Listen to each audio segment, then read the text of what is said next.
test showed a line, then another. I was pregnant. This was not in my plan. Not for my early 20s. I'd just finished university, or perhaps I was about to. The shock remains clear. My future felt like a map, suddenly redrawn. A family was something for later, years from the life I was living. This news was a sudden turn. A new path appeared. My experience with babies was tiny, almost non-existent. What did I know of their needs, their cries, their small, fragile bodies? A new person was coming, a person who would depend on me. It was a wait and a wonder, but mostly then a wait. The world outside continued. Friends made plans. Careers started. My own plans felt distant. They belonged to a different person. Pregnancy could be a time of joy. People celebrated it. But it could also be hard, a tough and thought-provoking time. For me, it was certainly thought-provoking and very tough to grasp. This was not a story I had chosen, but it was now my story. My body was changing. My future was changing. The script was being rewritten day by day, week by week. I had to find my place in this new narrative. My role, the role of a mother. It was a word that felt too big. I had to start somewhere. The first step was just breathing, taking it all in, the surprise, the fear, the unexpected journey ahead. A whole range of emotions washed over me, not just one feeling. Sometimes joy would peek through, the idea of a baby, my baby. But then anxiety would rush in. Could I do this? Was I ready? Then excitement, a nervous flutter, a new adventure. But what if I failed? The fear was a constant companion. Pregnancy is often painted with soft colors, gentle smiles. My reality felt more like a storm, a swirling mix of everything. One moment I would imagine tiny fingers, tiny toes. The next, I would be overwhelmed by the responsibility. It was hard to reconcile these conflicting states, the beauty and the terror. This early part of pregnancy was an overwhelming time. My body was no longer just my own. My time, my energy, my thoughts, preparing for someone else, someone I hadn't met, yet someone who was already changing everything. It was profound and profoundly unsettling. I tried to hold on to the moments of wonder, to let them anchor me. Even when the fear felt stronger, I learned that all these feelings were valid. The joy was real. The anxiety was real. It was part of the process. There was no right way to feel or wrong way. There was just my way, my experience. This journey was mine, unique and unfolding. I was learning to ride the waves, not to fight them, but to acknowledge them, to let them pass, and to wait for the calm that sometimes followed.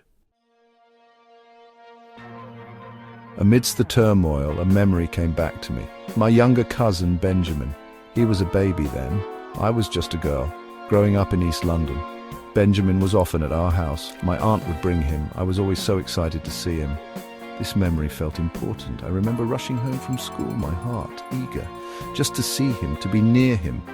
I had this strong desire, a need almost, to keep him happy, to make him laugh. I felt so much love for him. A pure, uncomplicated love. It was a feeling I hadn't thought about for years, but now, facing my own baby, it resurfaced.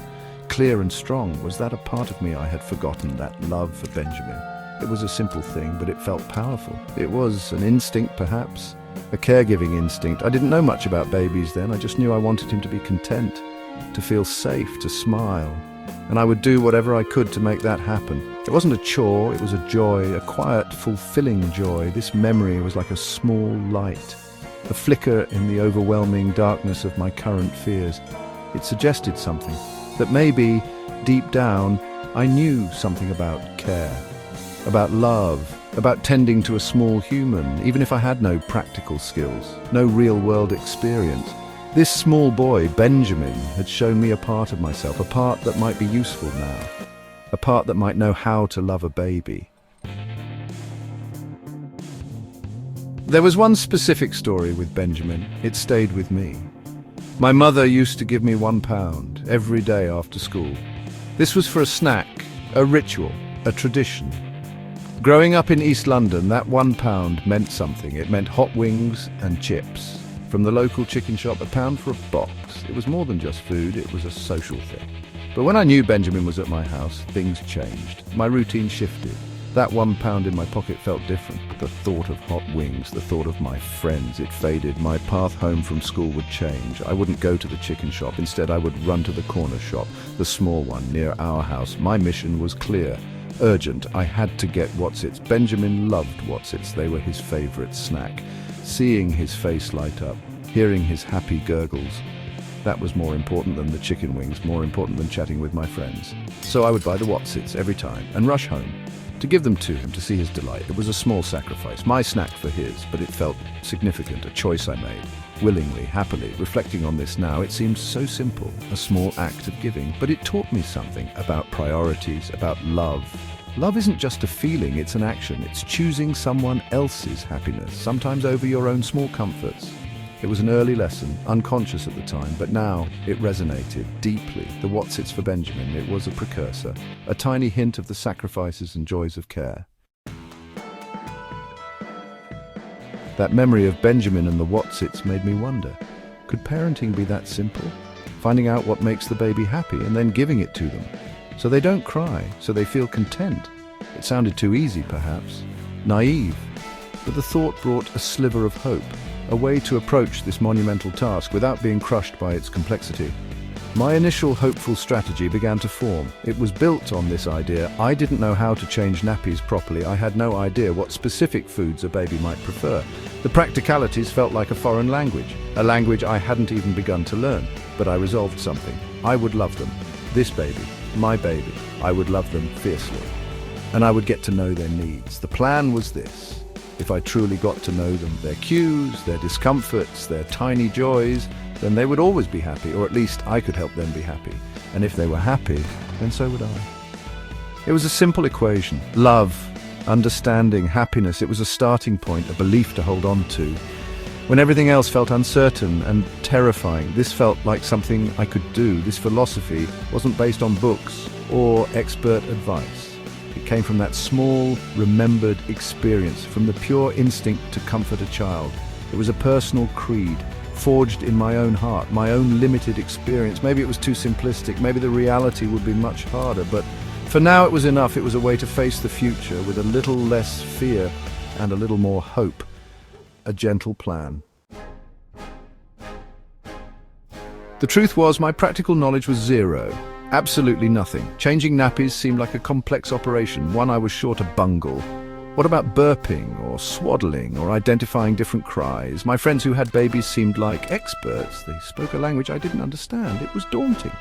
My caregiving instincts with Benjamin felt real, but instincts alone couldn't fill a bottle correctly or soothe colic. There was a gap, a chasm, between the love I felt I could give and the practical skills required. This gap was a source of deep anxiety. What if my love wasn't enough? What if my inexperience caused problems? I knew I would love my baby. That felt certain, like a bedrock, but the day-to-day, the actual doing of parenting, that was a blurry, frightening prospect. I pictured myself fumbling, making mistakes, feeling utterly incompetent. The responsibility was immense, not just for their happiness, but for their well-being. Yet, alongside this fear, a resolve was growing. I would have to learn. There was no other option. Millions of women had done this before me, women with no experience, women who were scared, women who figured it out. I would have to figure it out too. The love was the foundation. The skills could be learned, slowly, painfully perhaps, but learned nonetheless. This became my quiet determination to bridge that gap between instinct and practice. This journey, this overwhelming time of pregnancy, it can make you doubt yourself. Am I ready? Am I capable? Am I good enough? I want to say to you, yes, you are good enough. You truly are, even with all the doubts, even with the fear, the baby that is growing. That baby will be all yours, a unique connection. You are the one person your baby will feel safest around, your company, your smell, your warmth. These are powerful things, primal things. They don't require a manual or a degree. They are inherent in your connection. You are exactly who your baby needs. Remember that. You are already everything your baby needs you to be. For me, the very first step was crucial. It was about acceptance, just realizing that I am having a baby, truly letting that sink in, and then choosing to be optimistic about what's to come. It was a daily choice, a conscious effort to look forward, not with dread, but with cautious anticipation, a willingness to see what happens. The path ahead was unknown, but it held potential for love, for connection, for a new kind of happiness, embracing the unknown, not with fear, but with an open heart, and a belief that somehow I would find my way, we would find our way, together, me and this new little person, learning as we go. And that felt like a good place to start.